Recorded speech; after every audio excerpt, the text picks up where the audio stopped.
Theatre Royal Drury Lane is one of those places where history does not feel neatly packed away behind glass. It feels alive in the building itself, in the staircases, the dressing rooms, the auditorium, and the quiet spaces beyond the stage where the audience never sees. For more than 3 centuries, this theatre has stood at the centre of London's entertainment world, surviving fire, scandal, royal visits, famous performers, backstage rivalries, and countless opening nights. But alongside all that history, there are stories that have followed the theatre for generations. Stories of figures seen in the upper circle, strange presences in dressing rooms, unexplained scents, and performers who seem to have never taken their final bow. When the audience has gone and the theatre settles into silence, Drury Lane must feel very different from the bright, crowded place people know during a performance. The empty seats, the bare stage, the dressing room mirrors, and the darkened corridors create the perfect setting for memory to become something more unsettling. It is not difficult to imagine a cleaner working alone in the upper circle, an actor resting in a dressing room after a long performance, or a member of staff crossing the auditorium when the building is quiet, suddenly becoming aware of a figure who should not be there. And that brings us to the most famous ghost of them all. The man in grey is the figure most closely associated with the theatre, and his legend is one of the most famous theatre hauntings in London. He is usually described as a well-dressed man from an earlier century, often said to wear a powdered wig, a tricorn hat, a grey cloak or coat, riding boots, and a sword. Witnesses have described him as a solid-looking figure, which is part of what makes the reports so striking. He appears with a strange calmness, follows a familiar route, and then vanishes. The usual location for his appearance is the upper circle. In many versions of the story, he is first seen sitting or standing among the seats, before rising and walking along the back of the circle. He then disappears into a wall, as though he is still following a passageway from an older version of the theatre. That detail has become central to the haunting because it suggests that the ghost is not simply wandering at random. He seems to know exactly where he is going, even if the modern building no longer matches the route he remembers. Over the years, the man in grey has become more than just a frightening apparition. Many people connected with Drury Lane have treated him almost like a theatre tradition. In fact, his appearance has often been regarded as a good sign. According to the long-standing belief, he tends to appear during rehearsals or before productions that go on to become successful. That is such an unusual twist in a ghost story, because most haunted figures are treated as warnings or threats, but the man in grey has been seen by some as a kind of silent blessing from the theatre itself. Would you believe that in some theatre circles, seeing him was not always considered bad luck, but good luck? For performers who already live in a world of nerves, omens, timing, and superstition, that sort of reputation would naturally take hold. A strange figure appears in the seats, the show becomes a hit, and suddenly the ghost is no longer just a ghost. He becomes part of the building's folklore, almost like a silent critic watching from the upper circle. The question, of course, is who he might have been. One of the most repeated stories claims that during old structural work at the theatre, human remains were discovered behind a wall near the place where the man in grey was said to vanish. The tale often includes scraps of grey clothing and a dagger or blade, which has led many people to connect the remains with the apparition. Whether every detail of that story can be confirmed is difficult to say, because theatre legends often gather extra detail over time, but it has remained one of the most powerful parts of the Drury Lane haunting. There is something deeply unsettling about that possibility. If a body really was concealed within the walls of an earlier theatre, then the man in grey becomes more than a theatrical superstition. He becomes the memory of an unresolved death, a man whose name, motive, and final moments were lost while the building carried on above and around him. The audience kept arriving, the actors kept performing, the theatre kept changing, but the story suggests that one man remained trapped inside its history, still walking toward the place where he vanished. And that is why the man in grey remains so compelling. He does not behave like a ghost trying to shock the living. He behaves like someone following a routine. His silence is what makes him linger in the imagination. He does not need to speak, because the image itself is enough. A man from another century, walking calmly through one of London's great theatres, passing from the visible world into the wall as though the old building is still there around him. One of the strongest stories connected with the Man in Grey comes from 1938, during rehearsals for a production called The Sun Never Sets. According to the account, a cleaner who had only just started work at the theatre entered the upper circle. That detail is important because she was not someone steeped in the theatre's ghost stories.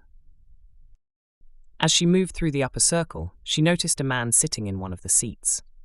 He was dressed oddly for the time, wearing old-fashioned clothing and what she thought was an unusual hat. At first, she assumed he must be connected with the production, perhaps an actor in costume or someone involved with rehearsals. That would have been a reasonable explanation inside a theatre, where people in strange clothing are not exactly unusual. But when she moved closer, the figure seemed to fade away before her, and within moments she saw what appeared to be the same figure moving along the back of the circle before vanishing into the wall. What an experience on your first day. And the scary part is not only that she saw him, it is that when she later described the figure, her description matched the older reports of the Man in Grey. She mentioned details such as the sword and riding boots, details that would become familiar in the theatre's legend. For a new worker who reportedly had no reason to know the tradition, that is what gives the story its force. The following year, in 1939, another reported sighting added even more weight to the legend. This time, the story was not about one person working alone. It involved a group. More than half the cast of Ivor Novello's The Dancing Years was said to have seen the Man in Grey while gathered on stage for a photograph. That kind of account is valuable because group sightings are always harder to dismiss as one person's tiredness, nerves, or imagination. The reported timing also fed the belief that the Man in Grey was a good omen. The Dancing Years went on to become a successful production, and sightings of the Man in Grey were often remembered in connection with shows that did well. For actors and theatre staff, this would not have felt like a random coincidence. In that world, superstition takes root quickly, especially when a story seems to repeat itself. A ghost appears, a show succeeds, and the theatre gains another layer of legend. That is why his legend works so well at Drury Lane. He is not simply a ghost seen in an empty corridor. He is a ghost seen in relation to the life of the theatre itself. Also, in 1939, a small group carried out a psychic investigation at Drury Lane, including figures such as Harry Price, James Wentworth Day, and the theatre historian Walter McQueen Pope. Psychic investigations from that era can sound old-fashioned now, and it is wise to treat them carefully, but they are still part of the theatre's haunted history. They show that by the late 1930s, the reputation of Drury Lane was already strong enough to draw serious curiosity from people interested in the paranormal. During that investigation, one of the reported incidents involved a blue-grey luminous light seen near the Royal Box or Upper Circle area. It was not, in that version of the account, the full familiar figure of the Man in Grey walking his route. Instead, it was a strange light, hovering briefly before moving and vanishing. The detail is interesting because it offers a slightly different kind of manifestation. Not the gentleman in old-fashioned clothing, but something more vague and atmospheric, connected to the same part of the theatre. For Your Spooky Chronicles, this kind of account matters because it helps build texture. Not every sighting has to be a perfect visual scene. Sometimes a haunting is built from fragments, a figure in the circle, a movement in a box, a light where there should not be one, a route repeated, a wall that seems to receive someone who is no longer alive. Drury Lane's ghost story is powerful because it is made from many such pieces, gathered over years and held together by the theatre's reputation. During the Second World War, Theatre Royal Drury Lane took on a different atmosphere. Like many London buildings, It existed under the threat of air raids, blackout, damage, and uncertainty. The theatre was used by the Entertainment National Service Association, better known as ENSA, which provided entertainment for the armed forces. That wartime setting gives the Man in Grey stories a different tone. This was not only a theatre preparing glamorous productions. It was a building being watched, patrolled, and used during a time when London itself was under pressure. Several wartime sightings were reported around the theatre, including appearances near the Grand Staircase and Upper Circle entrance. In 1942, Stephen Williams, a broadcasting officer, reportedly saw the figure clearly while climbing the Grand Staircase. In 1943, Mrs. R. Hogan, who was connected with ENSA, was also said to have seen the same figure in a similar location. These accounts matter because, again, they place the apparition outside the usual theatrical glamour. These were not simply performers caught up in opening night nerves. They were people working in a wartime building, often in practical, serious circumstances. One of the most memorable wartime accounts involves the actor Henry Oscar, who served as director of drama for ENSA. According to the story, Oscar was on firewatch duty inside the empty theatre, a job that carried real danger during the war. Firewatchers were not ghost hunters.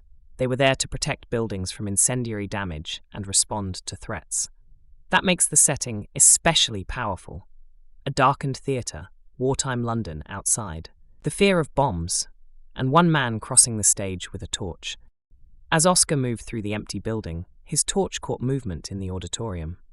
He saw a slim man in grey, dressed in old-fashioned clothing, with details that matched the familiar description of the Man in Grey. The figure was not described as an ordinary intruder. It appeared too shadowy, too clearly out of its own time, with riding boots, coat, ruffled shirt, tricorn hat, and the suggestion of a sword. Oscar was reportedly so shaken by what he saw that he did not stay to observe it, but retreated to the office being used as the Firewatch headquarters. The Man in Grey continued to appear in theatre stories long after the early 20th century. Sir Harry Seacombe, who appeared at Drury Lane in the 1967 musical The Four Musketeers, reportedly said that the whole cast saw the figure once. That kind of remark is easy to overlook, but it is important because it shows the ghost story still circulating among working performers decades after the earlier accounts. Drury Lane was not simply resting on Victorian legend. Its reputation was being renewed by people who were still appearing there. There are also reports that actors connected with Gone with the Wind in the early 1970s saw the Man in Grey, and in 1973, Dame Anna Neagle and others in the cast of No No Nanette were said to have witnessed him. Again, whether every detail can be fully verified is difficult, but the repeated pattern is what matters from a storytelling point of view. The figure appears to performers, often during productions or around performance times, and those sightings become part of the theatre's living folklore. Theatre people are practical, whatever outsiders may think. They deal with broken props, missed cues, difficult audiences, technical problems, exhaustion, nerves, and the constant pressure of the show continuing. For a ghost story to survive among theatre staff and actors, it usually has to earn its place. The Man in Grey has done exactly that. He has become part of Drury Lane's professional mythology, the kind of story passed from one cast to another with a mixture of humour, caution, and genuine unease. And maybe that is why the legend has lasted so well. The Man in Grey is not just a ghost from the theatre's past. He is a presence repeatedly folded into its present, seen by people who came to work, perform, clean, patrol, rehearse, and entertain. In a building like Drury Lane, that is how a haunting becomes tradition. Another famous presence associated with Theatre Royal Drury Lane is Joseph Grimaldi, one of the most important performers in British theatrical history. Grimaldi helped shape the figure of the stage clown, particularly through pantomime, and his influence was so strong that clowns later became known as Joeys in his honour. He was a performer of huge energy, using his body, face, timing, and movement to make audiences laugh in a way that changed comedy on the British stage. But behind that public laughter was a life marked by hardship. Grimaldi's performances were physically punishing, and by the later years of his career, his body had suffered badly. The man who had made audiences roar with laughter was left in pain, ill health, and financial difficulty. That contrast gives his haunting a sadness that is easy to miss if he is described only as a ghostly clown. He was not simply a comic figure. He was a working performer whose body paid the price for the entertainment he gave. The ghost stories connected to Grimaldi at Drury Lane often have a strange mixture of mischief and helpfulness. In some traditions, a ghostly clown face or head is said to appear near the stage or around the theatre, which is unsettling enough on its own. A clown's face is designed to be seen from a distance, exaggerated for performance, with emotion painted onto it. But when that image is removed from the bright world of comedy and placed in the shadows of an old theatre, it changes completely. What once made people laugh can suddenly feel hollow, watchful, and unnerving. There are also stories of Grimaldi's presence being felt through unseen touches or guiding hands. Some performers have believed that a helpful spirit connected with the theatre moves actors into position, nudges them away from danger, or helps them find the right place on stage. That idea might sound almost comforting from the outside, but could you imagine feeling hands on your shoulders when you know nobody is behind you? Even if the touch seemed gentle, the shock of it would stay with you. The sadder reading is that Grimaldi never truly escaped the stage. His life was shaped by performance from childhood, and the applause that made him famous also helped wear him down. So perhaps the legend of his ghost is not simply about a clown appearing after death. Perhaps it reflects the way audiences remember performers, always in costume, always ready to entertain, even when the real person behind the painted face was suffering. That is what makes the Grimaldi stories so powerful. They are not frightening because a clown is automatically scary. They are frightening because laughter itself can leave a strange echo when the person who created it is gone. One of the more modern accounts connected to Joseph Grimaldi involves Amanda Holden, who appeared as Princess Fiona in Shrek the Musical at Theatre Royal Drury Lane. This story is useful for the episode because it brings the haunting out of the distant past and into a more recognizable modern theatre setting. It is one thing to hear about ghost stories from the 1930s or 1940s. It is another to hear that a performer from a much more recent production also reported something strange. According to the account, during the preview period of the show, Holden was performing a scene in which her character transformed from princess to ogre. As she moved toward an exit, she saw what she believed was a man standing where she was heading. Her immediate reaction was not fear, but professional politeness and practicality. She moved out of the way and apologized, assuming someone had accidentally been in her path backstage or near the stage area. But when she later asked who had been standing there, she was told there had been nobody there. That is exactly the kind of detail that makes a theatre ghost story feel believable. Her first thought was not "I have seen a ghost." Her first thought was that a real person was in the way. That is usually how strange experiences unfold. The mind reaches for the normal explanation first, especially inside a theatre where crew, cast, and stage personnel are always moving around. It is only afterwards, when the ordinary explanation fails, that the moment becomes unsettling. Some of the most unusual stories connected to Drury Lane involve what have become known as the helping hands. These are not sightings in the usual sense.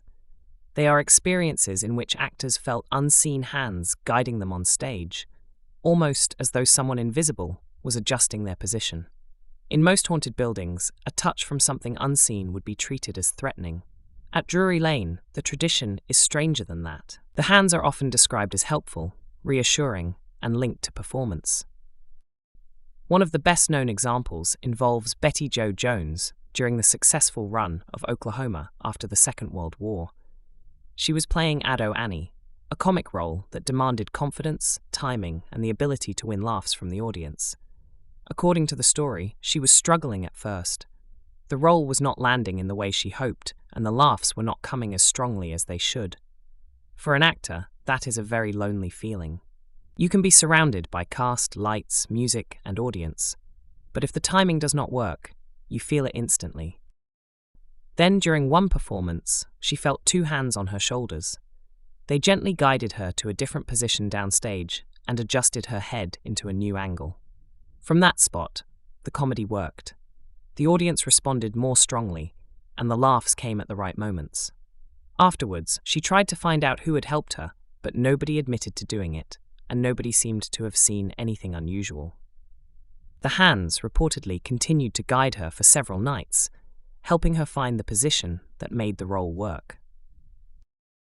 Another account involves Doreen Duke during an audition for The King and I. She was nervous, and understandably so, because auditioning in a theatre like Drury Lane would be enough to unsettle anyone. As she waited to perform, she reportedly felt firm but reassuring hands on her shoulders. The hands seemed to guide her to a specific place on stage, and once there, she sang beautifully. Her nerves eased, and she got the part. She believed the same presence helped her during rehearsals and through to the show's opening night, before leaving her with one final reassuring pat. Dan Leno is another great performer whose name is tied to the ghost stories of Drury Lane. He was one of the most beloved music hall and pantomime stars of his time, famous for his comic characters, quick wit, and appearances in Drury Lane's spectacular Christmas pantomimes. Like Grimaldi before him, he brought joy to huge audiences, but his life was also touched by illness, personal struggle, and decline. He died in 1904 at only 43 years old, leaving behind a reputation as one of the great entertainers of the age. The haunting associated with Dan Leno is different from the man in grey, and different again from Grimaldi. His presence is often linked not only to sightings, but to scent. The smell of lavender is said to appear in parts of the theatre, especially near dressing rooms or backstage spaces, and this has long been connected with Leno. Scent can be one of the most unsettling details in a ghost story, because it does not behave like a shadow or a sound. It can appear in a closed room, seem to come from nowhere, and vanish before anyone can explain it. One of the strongest Dan Leno stories involves the actor and comedian Stanley Lupino. According to the account, Lupino was appearing in pantomime at Drury Lane, when after a successful performance, he felt too tired to make the journey home. Instead, he decided to rest on the couch in his dressing room. It was late, the theatre was quiet, and he dimmed the lights before lying down. He became aware of an overwhelming feeling that he was not alone. Then he heard what sounded like a curtain was being drawn. When he sat up, he saw a shadowy figure move across the room and pass through the closed door. That alone would have been enough to send most people out of the building, but Lupino tried to make sense of it. He went to ask the caretaker if anyone else was inside the theatre, and was told they were alone. Trying to dismiss the incident as tiredness, Lupino returned to the dressing room and lay down again. But after a short while, he heard another sound close to him. He sat up, looked toward the nearby mirror, and saw his own reflection. Beside his face, however, was another face. According to Lupino, it was recognizable as Dan Leno. Lupino reportedly fled the theatre and spent the night elsewhere. Later, he discovered that the dressing room had been associated with Dan Leno, which made the experience even harder for him to dismiss. The story did not end there either. Months later, Lupino and his wife were said to have seen Leno's apparition again in the same dressing room, this time emerging from behind a clothes rack. That second sighting matters because it removes the easy explanation that the first was only exhaustion after a performance. In 1735, Charles Macklin became involved in a backstage quarrel with fellow actor Thomas Hallam. The argument is often said to have involved a wig, which sounds almost absurd until you remember how much status, role, and professional pride could be bound up in theatre costume. What began as a dispute escalated into violence, and Macklin struck or thrust at Hallam with a cane. Hallam was injured so badly that he later died. Charles Macklin was tried and convicted of manslaughter, yet he eventually returned to the stage. That is a grim detail, and it tells us something uncomfortable about fame. The public has always had a strange appetite for scandal. A performer connected with a violent death could become infamous rather than simply rejected. People may have wanted to see him because of what had happened, and that makes the story feel even darker. The theatre, which should have been a place of controlled emotion and staged violence, had briefly become the scene of real death. The ghost said to be Macklin is usually imagined as a troubled figure, associated with backstage areas, corridors, dressing rooms, or the places connected with the old violence. This is not the same kind of haunting as the man in grey. Macklin's story does not carry the feeling of a good omen. It carries the weight of guilt, anger, and unfinished consequence. Because Theatre Royal Drury Lane began under royal favour, royal stories have always felt natural there. King Charles II is part of the theatre's origin, and the Restoration world he represented changed the future of English theatre. After years when public performance had been restricted, the stage returned with new energy, and Drury Lane became part of that revival. It was a place where drama, comedy, spectacle, music, and fashionable society came together. Over the years, stories have claimed that Charles II himself has been seen in connection with the theatre, sometimes with courtiers, as though a royal party from another century briefly crossed into the modern building. One account places such a royal apparition during a performance of Oklahoma in 1948, when the ghostly figures were said to move through the auditorium and onto the stage before disappearing among the startled cast. Like many old theatre legends, it is difficult to separate firm evidence from tradition, but the story has a symbolic strength. If any royal ghost belongs in the folklore of Drury Lane, it would be the king whose authority helped bring the theatre into being. But Drury Lane's royal history is not only about elegance and ceremony. One of the most dramatic real events in its past happened in 1800, when King George III was nearly assassinated there. A man named James Hadfield fired a pistol toward the king during a royal visit. The shot missed, and Hadfield was later found not guilty by reason of insanity. The fact that this happened inside a theatre adds another layer to Drury Lane's atmosphere. The auditorium was not only a place where danger was acted out on stage. For a moment, danger entered the audience itself. There is also the famous story of tension between King George III and his son, the future George IV, connected to the theatre's royal boxes. The strained relationship between father and son reportedly led to the theatre having separate royal spaces, allowing them to attend without sitting together. Whether treated as theatrical history, royal gossip, or part of the building's personality, it adds to the sense that Drury Lane was never only a stage for plays. It was also a stage for real power, real conflict, and real public drama. Another figure sometimes connected with the ghost stories of Drury Lane is Sarah Siddons, one of the greatest tragic actresses in British theatre history. Siddons became famous for the emotional power of her performances, especially in Shakespearean tragedy, and her portrayal of Lady Macbeth became legendary. She was admired not simply as a successful actress, but as someone who could hold an audience in almost complete emotional control. A female apparition has reportedly been seen in connection with the theatre, and some have suggested that this figure may be Sarah Siddons. Whether that identification is correct is impossible to prove, but it makes sense within the emotional world of Drury Lane. Siddons was so strongly associated with tragic performance that she almost seems to belong to the building's deeper memory, even if the ghost story itself remains uncertain. There are other stories from Drury Lane's past that may not be ghostly in the strictest sense, but they add to the theatre's strange atmosphere. One concerns Joseph Grimaldi's brother John, who reportedly appeared unexpectedly in the Green Room in 1803 after years away at sea. He had come into money and was carrying a large sum in cash. Grimaldi warned him not to show it off, but after Joseph went on stage, John disappeared from the theatre and was never seen again. Whether he left voluntarily, met with foul play, or vanished into some other misfortune, remains one of those odd historical mysteries that clings to the edge of the theatre's story. There are also accounts of dangerous accidents connected to the older world of stage lighting and costume.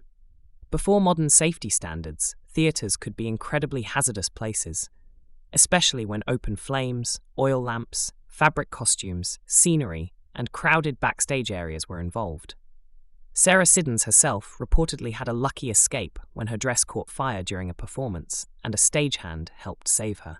In another tragic case from 1844, a young ballet dancer was badly burned on stage when her costume caught fire, later dying from her injuries. The audience reportedly witnessed the terrible event, which gives a grim reminder that theatrical danger was not always pretend. So is Theatre Royal Drury Lane truly haunted? That depends on what you believe, and with a place like this, there is room for more than one answer. Some people will see the stories as folklore shaped by theatre superstition, old memories, and the natural eeriness of a historic building after dark. Others will look at the repeated reports, the named performers, the group sightings, the consistent details, and the long tradition of encounters, and wonder whether something really does remain inside the theatre. And when a theatre has spent more than 3 centuries bringing stories to life, maybe it should not surprise us that some stories refuse to leave.